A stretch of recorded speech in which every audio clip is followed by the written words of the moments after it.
And now, the general weather around Alaska.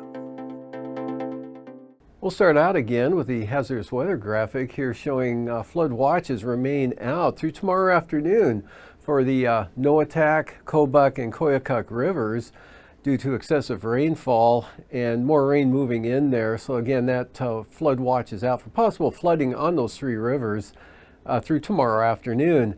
And then down here, there's still a flood advisory out until 9:15 a.m. Thursday for the Petersville area for possible minor flooding of low-lying areas.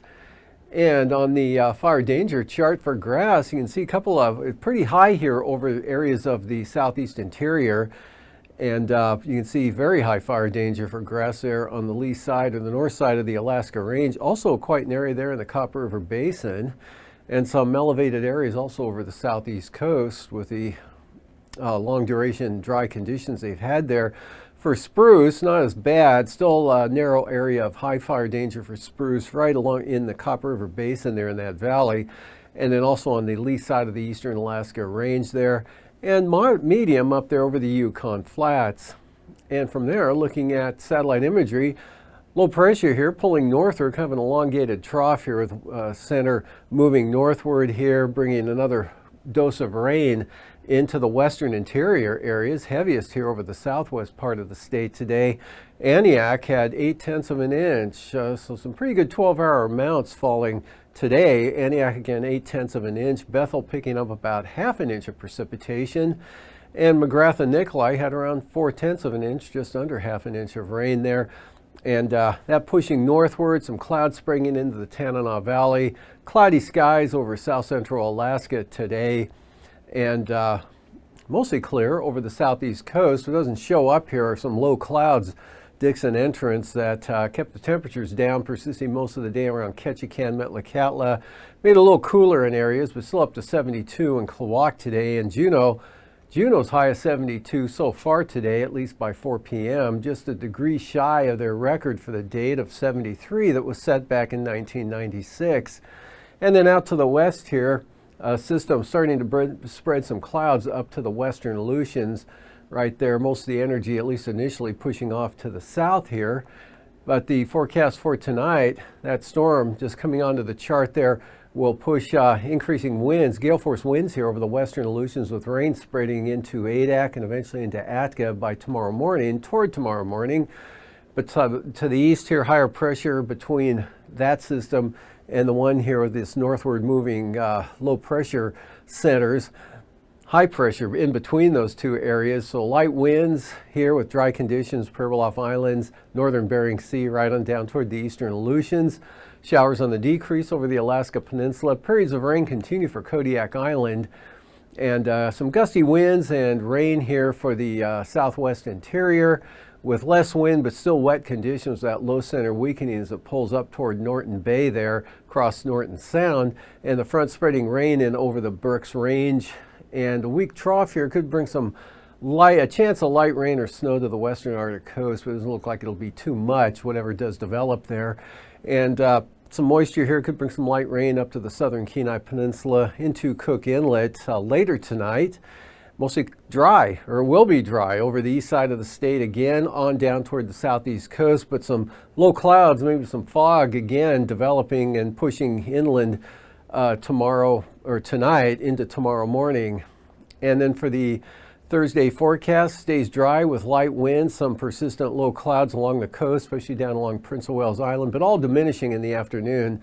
And then stays dry over the southeast interior here. You can see this weakening front pushes rain into the central part of the state, light rain, with light rain extending from Kodiak Island as the remnants of this front drags eastward there. So a better chance of some rain for the Kenai Peninsula and northern Cook Inlet into the Susitna Valley tomorrow. And also wet conditions continue, but less wind there with that trough over the western part of the state. So some light rain from Togiak and Bethel northeastward there right up into the Brooks Range. And look for some mixed precipitation with chillier temperatures for the Arctic coast into the western and central North Slope. And then the big storm out here to the west, good gale force winds and rain, heavy at times, pushing into the central Aleutians, covering much of the southwestern Bering Sea back in toward Shimianat too. And then for Friday, that low center pulls northeastward here. Gusty winds on the south side of that out of the west and northwest there. Adak and Atco with rain showers, but still gusty winds to the west and increasing clouds and wind again along the southwest coast in the afternoon here for Friday. And gusty winds and rain down across the Alaska Peninsula, eastern Aleutians up to the Pribilof Islands, not quite reaching St. Lawrence Island. And back to dry weather coming back into south central Alaska. Some sun breaks over southern Cook Inlet to Kodiak Island, as well as Kuskokwim Valley and the western interior up to the Noatak Valley there. So some drier weather coming into those areas where the flood watches have been out. Just some scattered showers over the Koyukuk Valley. Areas of rain and showers of this trough, remnants of that moisture finally kicking off to the east with rain and snow. Possible light rain and snow for the eastern Arctic coast and North Slope into the higher elevations of the Brooks Range. Stays nice and dry with light winds over the southeast coast. And for the first day of the weekend, no change down there for the Panhandle. Just light winds, dry conditions, fair amount of sunshine. Could be some low clouds, fog in the morning hours. That'll burn off in the afternoon there. So dry weather keeps going on and on there with high pressure here over the Gulf of Alaska for light winds and extensive areas of clouds. And then this front here with that low approaching just west of Nunivak Island. Wet, windy conditions again, a repeat here. Rain from the Alaska Peninsula into Kodiak Island, northward across the western interior, on up into the Noatak Valley. Dry in the east, mostly sunny for the Copper River, or the upper Yukon Valley, the Yukon Flats there. Mostly cloudy for the Copper River Basin with chance of showers in the Kuskokwim, or the, boy, get my valleys straight. The Matanuska Valley, better chance yet there in western Prince William Sound, and some pretty good winds here coming around the south side of this low center, sweeping right into the eastern Aleutians, and drier with less wind out to the west. And for the lows tonight, in the 40s to lower 50s statewide here, about sums it up there. So not too bad up on the Arctic coast, staying above the 30s there, and mid-50s for the Panhandle. Highs tomorrow, pretty warm over the east side here, mid to upper 70s there from Eagle down to Northway and Tok, with temperatures up around 70 in the greater Fairbanks area. And back into the 70s for the southeast coast in most areas. Otherwise, upper 50s and lower 60s here. Kodiak Island up into Cook Inlet with cooler 50s back out to the west into the Bering Sea and the Aleutians. 40s and 50s for the North Slope and the Arctic coast. In fact, the eastern North Slope here could see some lower to mid 60s showing up. And then lows falling into the 30s from the Brooks Range northward. Actually, Ambler down to about 39. Otherwise, 40s here for the most part over the interior down to the North Gulf Coast, Kodiak Island. Upper 40s, lower 50s out to the west, and for the southeast coast, not much change, still in the 50s for your lows. And highs for Friday afternoon, again, back into the upper 60s to lower 70s. Some areas warmer there for the southeast coastal areas.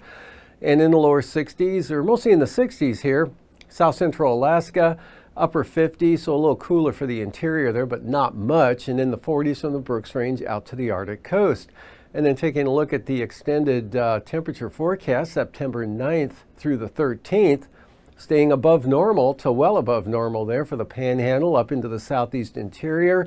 And now falling below normal there for the mid-Yukon River Valley area, or lower Yukon River Valley area, Seward Peninsula, up across the Kobuk Valley, as well as the western North Slope and all of the Arctic coast. Precipitation-wise, looking a little above normal, 50% above what would be normal there for the east side of the state, and lesser, about 33% above normal there, not too much there for the west side, and the southeast coast right around normal, which indicates they're looking for some precipitation to fall if it's expected to be normal there for the September 9th through 13th period.